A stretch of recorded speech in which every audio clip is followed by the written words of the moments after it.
Oh, oh, too hot, too hot, too hot to sip it. Okay. Ah, pinky up, children. Nightcat Classic Tales. This is the part of the show where I relive a traumatic experience that I've had in my life. And this one is very, very traumatic.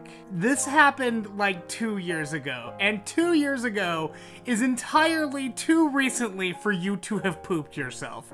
It just is. Unless you're a child, you shouldn't have pooped yourself in the last 2 years. But I did. It was the day before July 4th. I know exactly July 3rd it happened, because we were gonna be on a break from work, and I woke up feeling a little sick that day.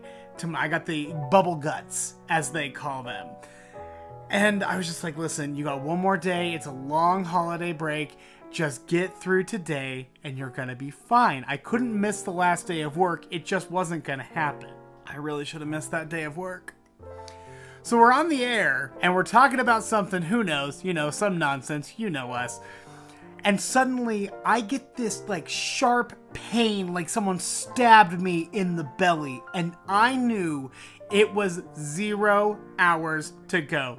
I was going to poop my pants. We finished the break, and I do that thing where you sort of clench and you waddle, and I'm like, undoing my pants in the hallway. I didn't have a second to spare on this, okay?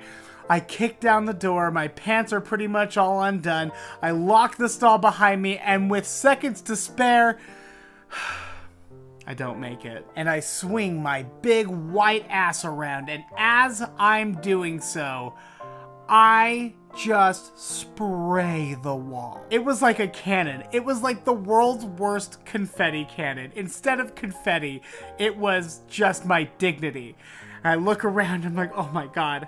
What am I gonna do? And I panicked, and at that point, I should have just gone home. If you poop on the floor, just go home. That's the general rule. You have my permission. You know what? Have your boss call me. I'll be like, hey, she pooped on the floor. It's okay. So I'm looking around. I'm like, I don't know what to do. And I take our toilet paper, which is like 1/8 of a ply, maybe. It is just the worst toilet paper. And I put it on top, and I try to, you know, sort of wipe it up. And the toilet paper's so cheap, it just starts dissolving on top of it. It's doing nothing. And I look down at my underwear, I'm like, frick, I guess we're doing this! So I take my underwear off, and I start wiping down the... I know, I'm so sorry. I really hope you're still watching. I start wiping down the wall with my underwear. And that works, and I'm relieved. But after a while, they become so, you know, saturated, I guess, that I end up just smearing it around mostly after a while. And I look at the toilet and I go, frick, I guess we're doing this!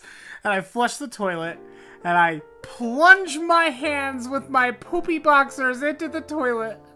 And I wring them out and I just keep washing the wall with toilet water. Meanwhile, they're expecting me back in the studio at any moment. I wipe it down as fast as I can. I get enough of it that it's fine. I ball up my underwear, I throw them away in the trash, I wash my hands, and I wash as hard as I can.